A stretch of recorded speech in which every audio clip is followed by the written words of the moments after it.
unirehemu sawasawa na fadhili zako, kiasi cha wingi wa rehema zako.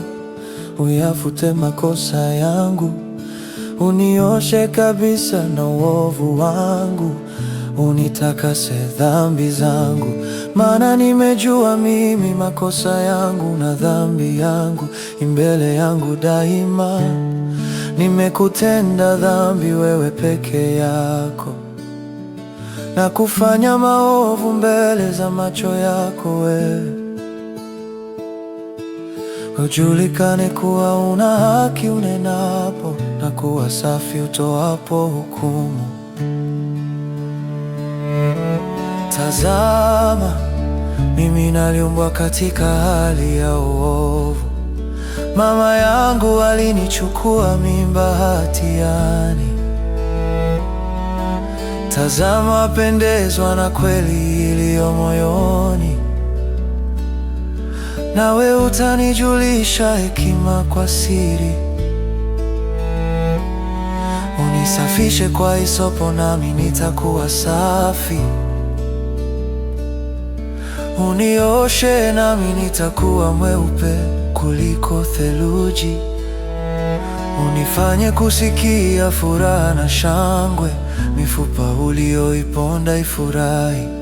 Usitiri uso wako, usitazame dhambi zangu. Uzifute hatia zangu zote. Ee Mungu, uniumbie moyo safi. Uifanye upya roho iliyotulia ndani yangu. Usinitenge na uso wako, wala Roho yako Mtakatifu usiniondolee. Unirudishie furaha ya wokovu wako. Unitegemeze kwa roho ya wepesi.